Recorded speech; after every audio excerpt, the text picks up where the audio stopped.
안녕하세요. 연금박사 이영주입니다. 오늘은 삼성전자로 증여 어떻게 할까? 삼성전자로 증여하는 방법에 대해서 구체적으로 좀 설명을 드리도록 하겠습니다. 제가 지난번 영상에서 말씀드렸듯이 삼성전자로 증여하는 것, 왜 중요한지 아시죠? 네, 삼성전자에 입사해서 종업원이 되는 것보다 삼성전자의 주식을 가지고 배당소득을 받는 것, 삼성전자의 주인이 되는 것, 이것이 훨씬 더 중요하다는 말씀 드렸습니다. 주가가 올라서 시세 차익을 올리는 것도 중요하지만 사실 주식 증여의 핵심은 배당을 통해서 자녀에게 소득을 만들어주는 것입니다. 삼성전자 주식을 사주는 것은요, 1차원적인 증여입니다. 그냥 주식에 대한 해당 가치를 그냥 이전하는 것일 뿐인 거죠. 그거는 뭐 주식으로 주나 현금으로 주나 부동산으로 주나 똑같이 증여세를 내셔야 되는 거죠. 하지만 그 증여한 삼성전자 주식을 통해서 배당이 발생한다면 그 배당이 자녀의 소득을 만들어주는 것이고 그 소득을 통해서 더 다양한 추가적인 절세 전략을 활용해 볼 수 있습니다. 자, 그래서 핵심은 배당 소득을 통해서 자녀의 소득을 만들어준다는 거 꼭 한번 생각해 보시고 주식 증여를 한번 검토해 보시길 바라겠습니다.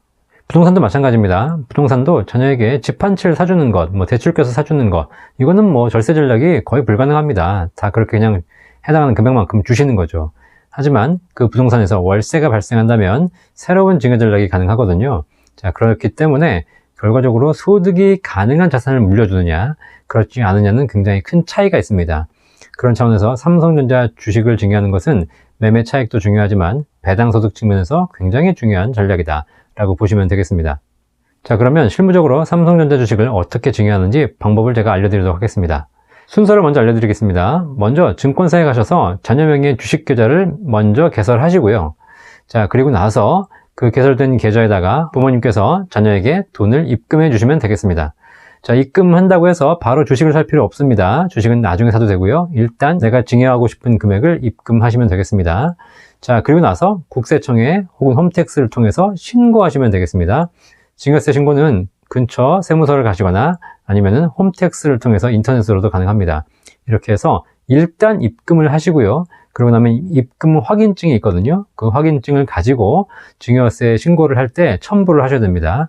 내가 몇 월 며칠 날 이 자녀에게 이 정도의 금액을 줬다라는 것을 증명하시는 거죠. 그래야 완전히 그 자녀 것이 되겠습니다.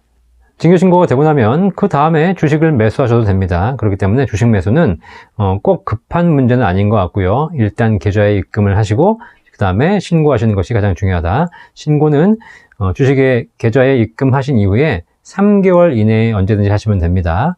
그렇게 해서 증여 신고를 완료하시면 되겠습니다.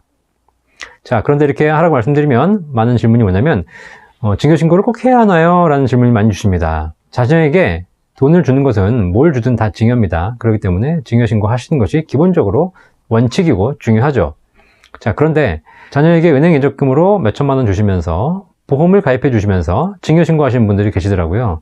자, 그런 부분도 증여를 하셔야 될 부분이긴 하지만 중요한 건 그걸 했다고 해서 신고하실 필요까지는 없습니다. 왜냐하면 신고란 것은요, 오늘 해도 되고 내일 해도 되고 5년 뒤에 해도 되고 10년 뒤에 해도 됩니다. 자, 그런데 중요한 건 뭐냐면요, 내가 하는 시점의 자산 가치에 따라서 세액은 달라진다는 거거든요. 근데 보험 같은 상품은 오늘 가입해서 내가 1,000만 원 넣어놔도 10년 뒤에 돼도 원금 될까 말까 합니다. 그 얘기는 뭐냐면 오늘 신고하나 10년 뒤에 신고하나 증여 금액이 변하지 않는다는 거죠. 은행도 마찬가지입니다. 요즘 은행이자 1%, 2%밖에 안 되는데 내가 오늘 은행에 넣어주고 지금 2,000만 원 넣어줬는데 10년 뒤에 이자 붙어봐야 2,200만 원입니다. 그러니까 지금 신고하나 나중에 신고하나 세금에 큰 차이가 없다는 거죠. 이런 것들은 신고를 굳이 미리 하실 필요가 없다는 겁니다. 그럼 뭘 해야 되냐? 자산 가치 상승이 예상되는 자산, 이런 것들은 미리 신고하셔야 되는 거죠. 자, 만약에 부모님이 자녀에게 2,000만 원어치 삼성전자 주식을 사주셨습니다. 자, 근데 이 삼성전자 주식이 그냥 2,000만 원 계속 일하면 상관없겠지만 만약에 이것이 나중에 올라서 1억이 됐어요. 근데 어머니가 신고를 안 하신 겁니다. 자, 그러면 그때 신고하시려면 1억을 신고하셔야 되는 거죠. 그럼 1억에 해당하는 세금을 내셔야 되는 거죠. 하지만 2,000만 원을 주는 날 신고하신 겁니다. 신고하는 순간 그것은 누구 것이 되냐면 자녀 것이 됩니다. 그것이 2,000만 원이 5천이 되건 1억이 되건 10억이 되건 다 자녀의 것이 되는 거죠. 자, 그래서 자산가치 상승이 예상되는 자산은 사전에 증여 신고를 반드시 하셔야 될 필요가 있습니다. 자, 이런 질문도 주십니다. 우리나라가 증여 공제 한도가 자녀에게는 미성년자 2천만 원, 성년자 5천만 원까지는 증여세가 없다. 증여공제 한도가 있기 때문에 굳이 신고해야 되느냐라고 얘기하시는데 마찬가지입니다. 자산가치 상승이 예상된다면 꼭 신고하시는 것이 바람직하죠. 자, 그리고 이런 분들 계십니다. 어쨌든 2천만 원, 5천만 원까지, 미성년자 2천만 원, 성년자 5천만 원까지는 증여세가 없으니까, 자, 그런데 이것이 10년에 한 번씩 갱신되거든요. 무슨 얘기냐면 5천만 원 한 번 증여해 줬으면 10년 이후에 또 증여할 수 있다는 겁니다. 자, 그러니까 지금 증여해 줄 수 있는 자산이 있음에도 불구하고 그냥 5천만 원까지 증여공제 한도까지만 해주시는 거예요. 자, 5천만 원 해줬습니다. 그리고 나서 또 5천만 원 있는데 이건 나중에 10년 후에 해줄게, 이러실 필요 없습니다. 왜? 뭐 10년 후에 해가지고 세금을 절세할 수 있습니다. 얼마냐면 절세해봐야 5천만 원 초과되는 금액은 1억까지 10%이기 때문에 추가로 내가 5천만 원 더 줘봐야 500만 원 세금 내시는 거거든요. 자, 그 500만 원 세금 안 내려고 10년 기다리시는 분들 계세요. 그러실 필요 없습니다. 삼성전자 주식에 투자해서 주가가 10년 동안 10%만 오르면 그 세금 낸 거는 다 커버됩니다.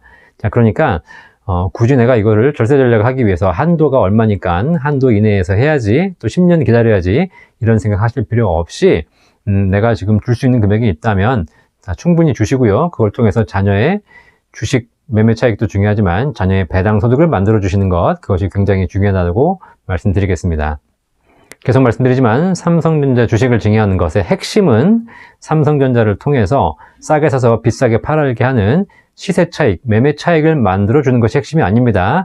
그것도 물론 가능하고 그것도 바람직하지만 더 중요한 건 삼성전자 주식을 증여함으로써 이 아이에게 배당 소득을 통해서 소득을 만들어 주는 것이 핵심입니다.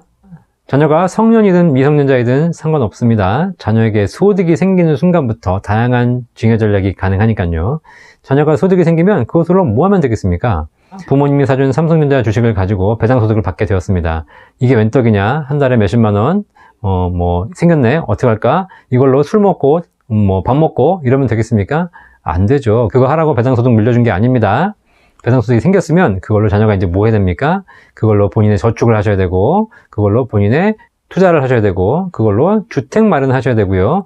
그걸로 본인의 대출 상환하고, 그걸로 본인의 노후 준비, 이런 것들을 다 해야 되는 거죠. 자녀에게 생긴 소득은 모두 다 저축하는 겁니다. 그래서 본인의 미래를 위해 설계하는 거죠. 그러면 가랑비에 옷 젖듯이 부모님 자산이 자녀에게 넘어가게 되는 것이죠. 그러면 자녀도 저축하는 습관이 들어서 좋고요. 그러면서 자산이 쌓이기 시작합니다.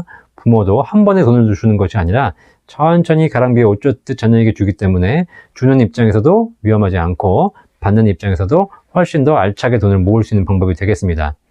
그리고 나중에 삼성전자 가치가 올라간다면 그건 또 일석이조가 되는 것이겠죠.